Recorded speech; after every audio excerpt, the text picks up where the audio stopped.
আগামী সংসদ নির্বাচন উপলক্ষে কিছুক্ষণ আগে ২৩২ আসনের প্রার্থী চূড়ান্ত করেছে বিএনপি এবং কিছুক্ষণ আগে স্থায়ী কমিটির বৈঠকের পর এই নামগুলো ঘোষণা করা হয়। বিএনপি চেয়ারপারসন বেগম খালেদা জিয়া দিনাজপুর ৩, বগুড়া ৭ এবং ফেনী ১ আসন থেকে লড়বেন, আর বিএনপির ভারপ্রাপ্ত চেয়ারম্যান তারেক রহমান লড়ছেন বগুড়া ৬ আসন থেকে। বিএনপির মহাসচিব মির্জা ফখরুল ইসলাম আলমগীর কিছুক্ষণ আগে ব্রিফ করে এই তথ্যগুলো জানিয়েছেন। ২৩২ আসনে নাম ঘোষণা করা হয়েছে এবং তিনি জানিয়েছেন ২৩২ আসনের বাইরে যে আসনগুলো আছে সেগুলো যারা বিএনপির সঙ্গে গেল ১৫ বছর বা ১৭ বছর ধরে যুগপৎ আন্দোলনে ছিলেন তাদের জন্য সংরক্ষিত রাখা হয়েছে। সেই আসনগুলোতে পরবর্তী সময়ে তাদের নাম ঘোষণা করা হবে। এছাড়া আজকে যাদের নামগুলো ঘোষণা করা হলো সেগুলো সম্ভাব্য প্রার্থী, প্রাথমিকভাবে সম্ভাব্য প্রার্থী, সেগুলোতেও পরিবর্তন আসতে পারে বলে জানিয়েছেন বিএনপি মহাসচিব মির্জা ফখরুল ইসলাম আলমগীর। আপনাদেরকে জানিয়ে রাখি, আজকে বেলা 12:30 দুপুর 12:30 থেকে স্থায়ী কমিটির বৈঠক শুরু হয় এবং এই বৈঠকে সভাপতিত্ব করেন বিএনপির ভারপ্রাপ্ত চেয়ারম্যান তারেক রহমান। তিনি লন্ডন থেকে ভার্চুয়ালি যুক্ত হয়েছিলেন এবং সেখান থেকে আজকের এই অনুষ্ঠানে যোগ দিয়ে এই প্রার্থী তালিকা সবগুলো চূড়ান্ত করেন এবং সেই চূড়ান্তের পর প্রথমে বলা হয়েছিল বেলা ৩টার দিকে ব্রিফিং হবে, তারপরে ৪টা, সর্বশেষ পৌনে ৬টা থেকে ব্রিফিং শুরু হয় এবং সেখানে নামগুলো ঘোষণা করা হয়। এই বিস্তারিত খবরটা অবশ্যই আমরা পরবর্তী খবরে আপনাদেরকে জানানোর চেষ্টা করব। ব্রিফিংয়ের খবরটা নিশ্চয়ই আপনারা আমাদের সঙ্গে যারা ছিলেন তারা দেখেছেন, সরাসরি আমরা ছিলাম।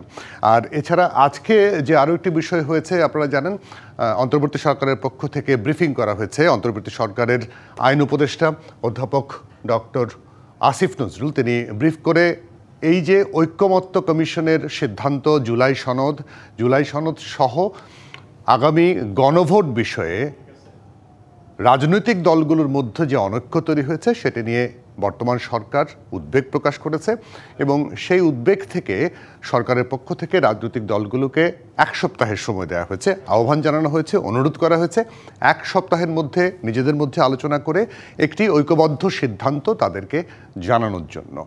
অন্যথায় তারা সরাসরি নিজেরাই সিদ্ধান্ত নিয়ে নেবেন এবং পরবর্তী ঘোষণা দিয়ে দেবেন ১ সপ্তাহ পর। এই মুহূর্তে এই বিষয়টা নিয়ে আলোচনা করার জন্য আমাদের সঙ্গে অতিথি হিসেবে যুক্ত হয়েছেন আইন বিশেষজ্ঞ অ্যাডভোকেট মঞ্জিল মোর্শেদ এবং ঢাকা বিশ্ববিদ্যালয়ের ডেভেলপমেন্ট স্টাডিজ বিভাগের অধ্যাপক ডক্টর আসিফ মোহাম্মদ শাহান। আপনাদের দুজনকে স্বাগত জানাই। আপনাদেরকে দুঃখ প্রকাশ করছি কারণ আপনাদেরকে অপেক্ষা করাতে হলো অনেকক্ষণ ধরে। আমরা সরাসরি সম্প্রচারে ছিলাম। আপনারা জানেন বিএনপির পক্ষ থেকে ২৩২টি আসনে সংসদ সদস্য হিসেবে যারা নির্বাচন করবেন তাদেরকে নাম ঘোষণা করা হয়েছে। আসিফ শাহান, আপনার যদি আনমিউট করে নিতেন তাহলে হয়তো মাঝখানে কথা বললে আবার সমস্যা হতে পারে। আজকে যে ব্রিফিংটা হয়েছে অন্তর্বর্তী সরকারের পক্ষ থেকে সেই বিষয়টা নিয়ে একটু আলোচনায় আসতে চাই।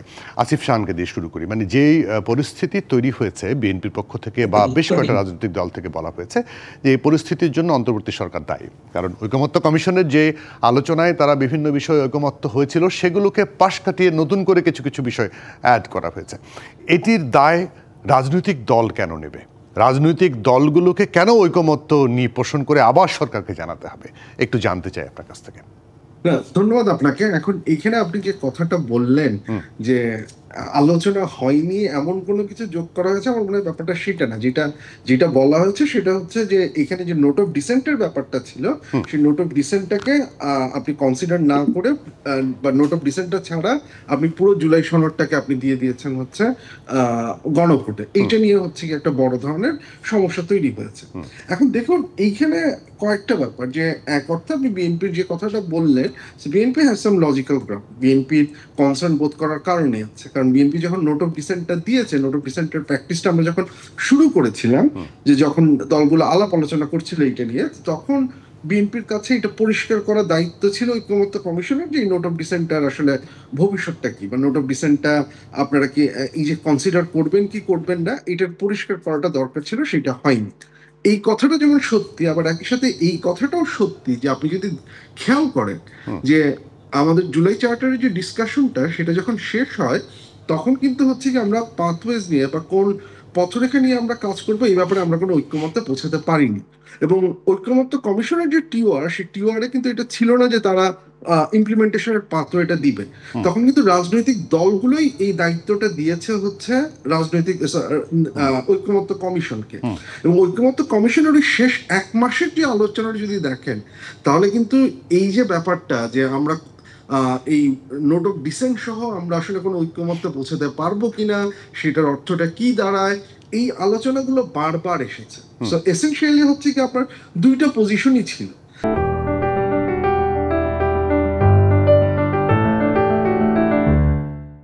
একটা পজিশন যেটা হচ্ছে গিয়ে নোট অফ ডিসেন্ট সহ আপনাকে দিতে হবে। আর এই কথাটা বহুবার এসেছে যে নোট অফ ডিসেন্ট সহ যদি আমি এটাকে দেই, তাহলে আসলে আমরা যে সংস্কার করতে চাচ্ছি সেই সংস্কারটা কি অর্থবহ কোনো সংস্কার হচ্ছে কিনা।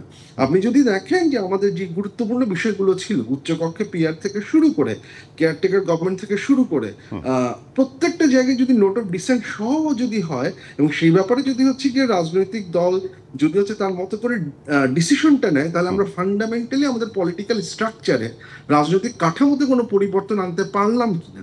এখন আমি যদি সংস্কার চাই, সেই প্রশ্নটা এসে যায়।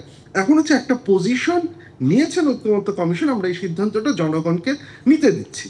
এখন এরকম একটা জায়গায় এসে রাজনৈতিক দলগুলোর একটা দায়িত্ব আছে নিজেদের মধ্যে সমস্যার সমাধানে পৌঁছানোর। কেন আমি এই কথাটা বলছি, দেখুন আপনার যদি মনে থাকে, তাহলে হচ্ছে গিয়ে ঐক্যমত্য কমিশনের মিটিং এর একদম শেষ দিন বেশ কয়েকটা রাজনৈতিক দল লিটারালি বেগড, মানে একদম বেগড টু বিএনপি যে আপনারা পিআর আপার হাউসটা মেনে নেন, তাহলে বাকি জিনিসপত্রগুলো আমরা সামলে নিব। সেই ঘটনাটা ঘটে নাই। এখন এই যে রাজনৈতিক দলগুলোর মধ্যে একটু যে আলাপ আলোচনা বা ছাড় দেওয়ার যে ব্যাপারটা, সেই জায়গাটায় হচ্ছে কি আমরা কোনো ধরনের কিছু দেখিনি।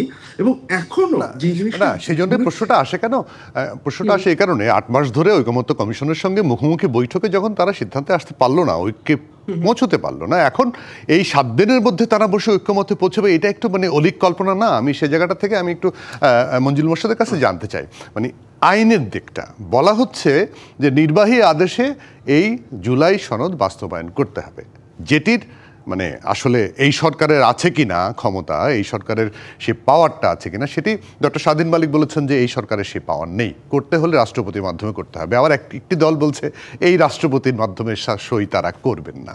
আসলে মানে কোথায় যাব আমরা, কোন দিকে যাব, শেষটা হবে কি?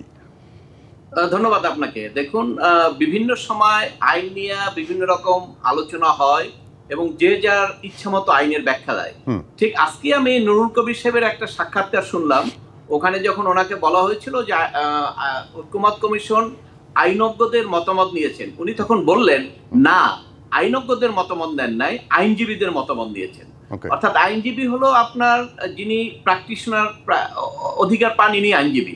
আর আইনজ্ঞ বলতে ওই আইনের উপরে বিশেষজ্ঞ। আপনি সংবিধানের উপরে বিশেষজ্ঞ না হলে তো সেখানে আইনজ্ঞ বলা যায় না। এটা নুরুল কবির সাহেবের কথা থেকে আমি জাস্ট নোট করলাম। দেখুন, এই যে ঐক্যমত কমিশনের কাছে তো রাজনৈতিক দলগুলো পারবে না দেখেই তো ঐক্যমত কমিশন গঠন করা হয়েছিল। আর এটাকে যেভাবে ফুলিয়ে ফাঁপিয়ে বলা হচ্ছে যে বাংলাদেশের ইতিহাসে এইরকম রাজনৈতিক দলগুলোর মধ্যে মত পার্থক্য, তারা কথা বলতেন না, কথা বলেছেন। এই যারা কথা বলেছেন আমি তো দেখি এরা 15 বছর থেকে সবসময় কথা বলেন। এটা যদি হতো যে আওয়ামী লীগ, বিএনপি, জামাতে ইসলাম, জাতীয় পার্টি সবাই মিলে কথা বলেছেন, তাহলে আপনারা ঐক্যমত কমিশন বলতে পারতেন যে বাংলাদেশের ইতিহাসে কখনো হয় নাই।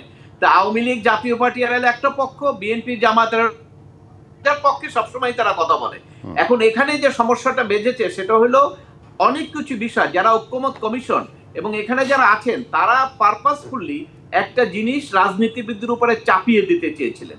তারা মনে করেছেন যে রাষ্ট্র, তাদের চিন্তা থেকে হতে পারে যে রাষ্ট্র এইভাবে চলে না, আমরা কতগুলো ফর্মুলা দিলাম, এইভাবে রাষ্ট্র চলতে হবে। কিন্তু আসলে তো রাষ্ট্র পরিচালনা করবে রাজনীতিবিদরা। ওই কয়েকজন ডিগ্রিধারী বিদেশি পাসপোর্টধারী প্রফেসর, তারা এসে রাজনীতি এইভাবে করবেন, এইটা রাজনীতিবিদরা তো কখনো করবে না। এবং তারা ঐক্যমত পোষণ করলেও এটা ফিল্ড লেভেলে কার্যকরী হবে না। এবং সেই কারণে আপনি দেখবেন অনেক কিছুই কিন্তু বিএনপির কিন্তু তারা কিন্তু সেটা ছাড় দিয়েছে। এবং ছাড় দেওয়ার ক্ষেত্রে তারা যেটা বলেছে সেটার ভিতরে আইনের ব্যত্যয় আছে। বিএনপি আইনের ব্যত্যয় কিন্তু করেছে। এই যে বলেন গণভোট, গণভোট বলতে কি বুঝায়? জনগণের মতামত ভোট। কি রেফারেন্স আপনি কি দিচ্ছেন? Article 7 of the constitution. ঠিক আছে, ফার্স্ট পার্ট। সেকেন্ড পার্টটা কিন্তু আপনি বলছেন না। এই জনগণের মতামতটা কিভাবে প্রতিফলিত হবে? এটা কি সোহরাওয়ার্দীতে জামাত ইসলাম মিটিং করে 20 লাখ লোক নিয়ে বললো আমরা এটা চাই? আর ওদিকে আপনার শহীদ মিনারে বিএনপি মিটিং করে 20 লাখ টাকা বললো আমরা এটা চাই। তো দুইটাই তো জনগণ চায়, কোনটা জনগণ? এই জন্য আর্টিকেল 7-এর সেকেন্ড পার্টে বলা হয়েছে জনগণের মতামত তাদের প্রতিনিধিদের মাধ্যমে, সংসদের মাধ্যমে কার্যকরী হবে। এটা তো বিধান। এখন এর বাইরে আপনারা যে বিধান করতে চান এগুলো আপনারা করতে পারেন, আপনাদের ক্ষমতা আছে। এই মুহূর্তে আপনি রাষ্ট্র পরিচালনা করেন, যে কোনো আপনার ফর্মুলা আপনি দিতে পারেন। আর গণভোট কোথায় পাইলেন? গণভোট কোথাও আছে? কোথাও তো নাই। গণভোটটা আপনারা ঐক্যমত পোষণ করছেন সংবিধান সংশোধনের ক্ষেত্রে, আরো যাতে একটা দল তার দলের প্রয়োজনে সংবিধান সংশোধন করতে না পারে সেই ক্ষেত্রে আপনারা ঐক্যমত পোষণ করছেন সংবিধান সংশোধনের ক্ষেত্রে, তারপরে আবার গণভোট নিতে হবে। ইটস ভেরি রাইট, এটা ভেরি ইম্পর্টেন্ট এবং এটা শক্ত হবে, এটাও ঠিক আছে। কিন্তু এই মুহূর্তে তো গণভোট কোথাও নাই, এবং এই মুহূর্তে গণভোট কে দিবে? এখন কেউ বলছে এখন তো এটাও বলা হয় যে এই মুহূর্তে সংবিধানে তো অন্তর্বর্তী সরকারও নাই, কিন্তু সরকার তো চালাচ্ছে। এই মুহূর্তে সরকার কোন সংবিধানের বাইরে কিছু চলছে না। আপনি দেখেন তো কোন সরকারি আদেশ কি আপনার গেজেট ছাড়া হচ্ছে? কোন সরকারি আদেশ কি প্রশাসনে গিয়ে ছাড়া হচ্ছে? এবং এই যে উপদেষ্টারা বলছেন, উপদেষ্টারা তো নিয়েছেন আর্টিকেল 106 এর অনুমতি সোর্স বলছেন তারা, এবং এই জন্যই তো বলা হচ্ছে যে পরবর্তী পার্লামেন্ট ওনাদের এই কর্মকাণ্ডকে রেটিফাই করবে। এই জন্যই তো বিএনপির সঙ্গে ডক্টর ইউনূস যোগ দিয়েছেন যে নির্বাচন দেবো আমরা। নির্বাচন না দিলে যদি বিএনপি বিরোধিতা করে, নির্বাচন যদি না হয়, হঠাৎ করে সরকার পরিবর্তন হয়ে যায়, ডক্টর ইউনূস সাহেবের যে সমস্ত কর্মকাণ্ড এটি তো রেটিফাই হবে না। শুধুমাত্র আর্টিকেল 106 নিয়ে যখন কনস্টিটিউশনাল আর্গুমেন্ট হবে তখন পার্লামেন্ট অ্যাপ্রুভ করতে হবে। সেই কারণে কিন্তু উনি নির্বাচনের কথা বলেছেন। এখন এই নির্বাচনের কথা বলে যারা বলেন যে সংবিধান নাই, কে বলছে আপনাকে?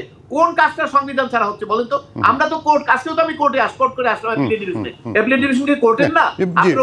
একদম পরিষ্কার, মানে আরো একটু কথা বলতে পারলে মনে আরো একটু পরিষ্কার করা যেত। মঞ্জুল রশীদ, আমাদের সময় একদম শেষ, এবং আসিফ শান, দুজনকে অনেক ধন্যবাদ, কৃতজ্ঞতা আপনাদের মন্তব্যের জন্য। আপনাদেরকে অনেক ধন্যবাদ, কৃতজ্ঞতা। অবশ্যই আমরা অন্যান্য সময়ে অন্য কোনো অনুষ্ঠানে আপনাদের সঙ্গে যুক্ত হয়ে আরো একটু ক্লিয়ার করার চেষ্টা করব। অনেক ধন্যবাদ আপনাদেরকে।